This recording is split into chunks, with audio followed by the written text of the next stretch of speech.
Tapos na ako naligo mga kananay.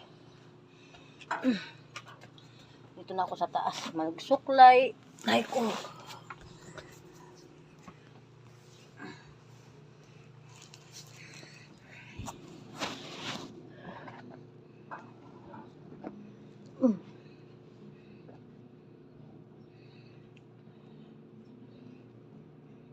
Nag-shampoo na nga ako.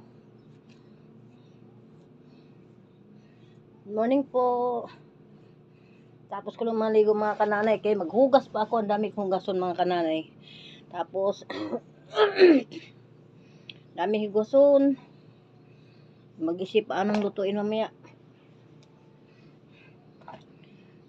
Hirap mga kananay. Sa totoo lang mga kananay.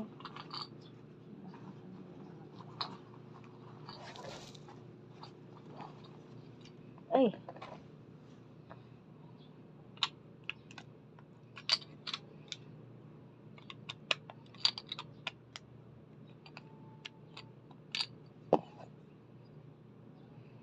Sira naman ito mga kananay. Yung maliit lang.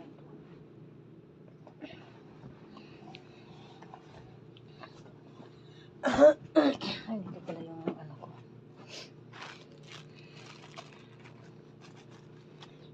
Hirap mga kananay, yung wala kang maasahan sa buhay, yung parang ano ka mga kananay, yung mahirap wala kang katuwang na ano. Kasi wala kang mapagsumbungan sa problema mo, tapos ano, yung wala kang ano man sa gabi na ganito ang problema ko, wala kang mapagsabihan mga kananay, wala kang ano, kasi hirap mga kananay, mahirap yung kalagayan ko mga kananay. Wala kang mapagsumbungan sa kung ano-anong problema mo.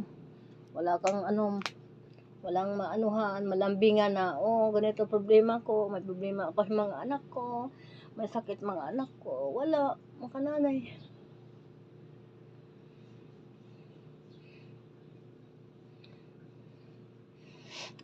Alam mo mga kananay, kung ibalik lang ang panahon, yung sa asawa ko namatay, mahal na mahal ako noon ka mga kananay. Pag magpasaway nga yung mga anak ko, sabi niya, wag yung bigyan ng problema ang mama nyo. Kasi malulungkot yan, masama yan, malulungkot. Pero ngayon mga kananay, wala kang masumbungan na mga kananay, wala kang masabihan na may sakit yung anak ko. Siyempre,